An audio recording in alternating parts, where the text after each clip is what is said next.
นี่พี่น้องกินข้าวเปียกเด้อข้าวเปียกแซ่บ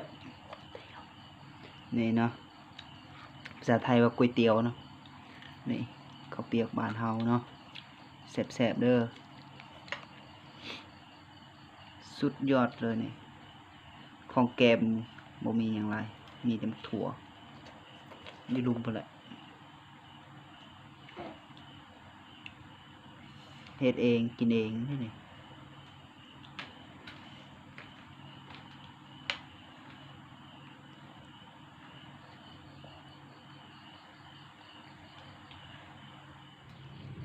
สบายดีทุกคนมื้อนี้เพชรสิพาทุกคนไปกินก๋วยเตี๋ยวหรือว่าข้าวเปียกบ้านเฮาเนาะแซ่บๆนี่ข้าวเปียกลูกชิ้นเนาะใส่ลูกชิ้นใส่ผักเฮาเนาะแกมบ่มีหยังผักแกมก็มีแต่มันถั่วแซ่บๆเหมือนกันเนาะ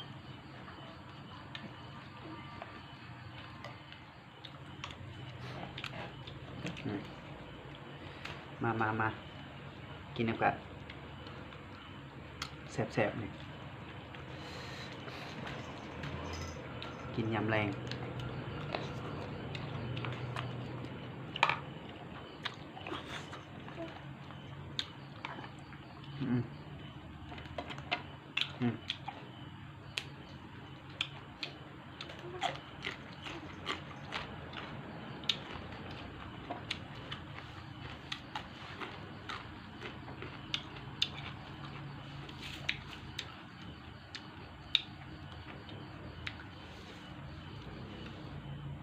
กะปิ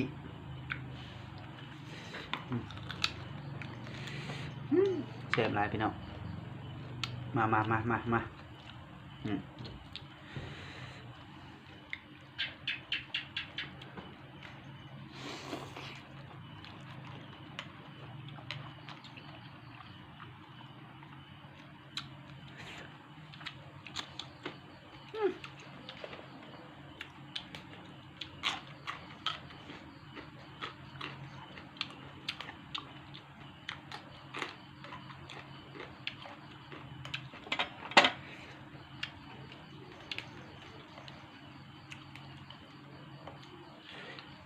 เฮ็ดเองกินเอง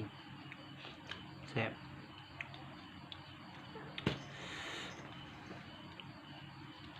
นี่ลูกศิษย์เนาะ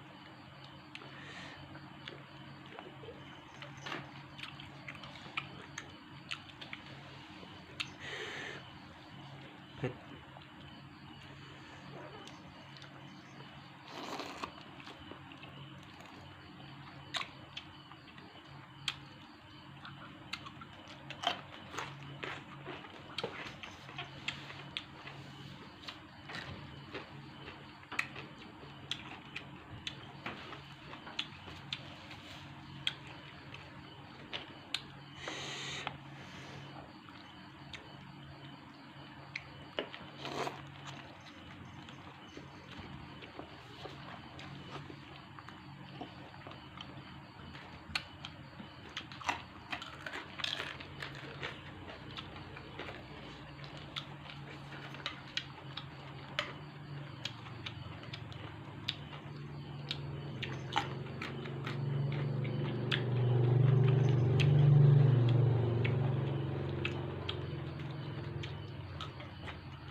บ่มีผักกับ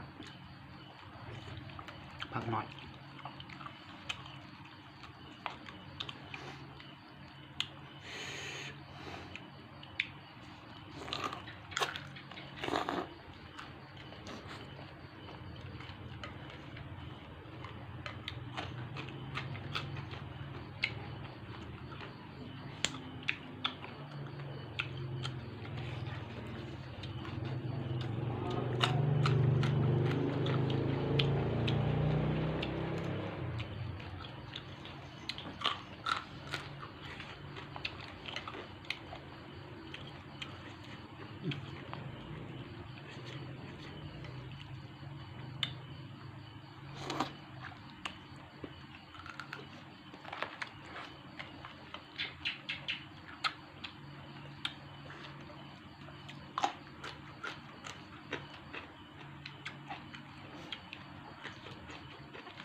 มัน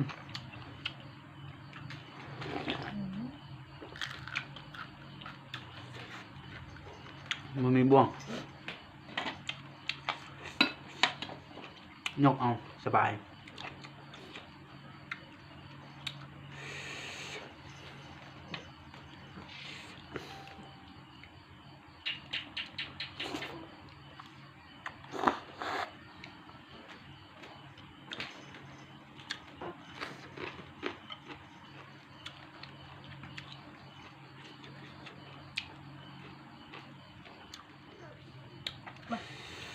เอาหมดแล้วในถ้วยหนึ่งอ่ะนี่แซ่บ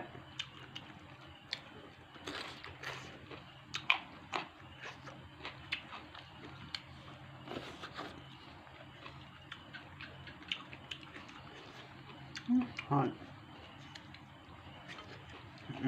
สดน้ำด้วยพี่น้อง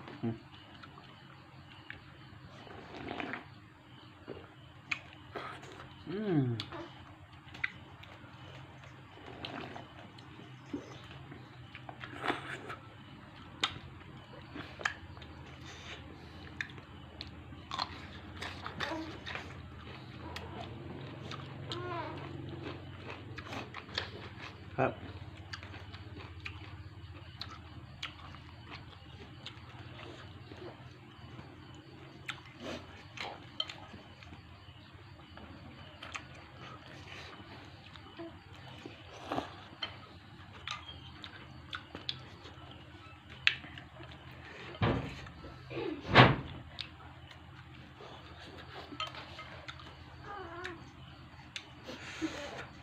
ฮอนทีมนี้จบลงเพียงเท่านี้เนาะขอบใจหลายบ๊ายบาย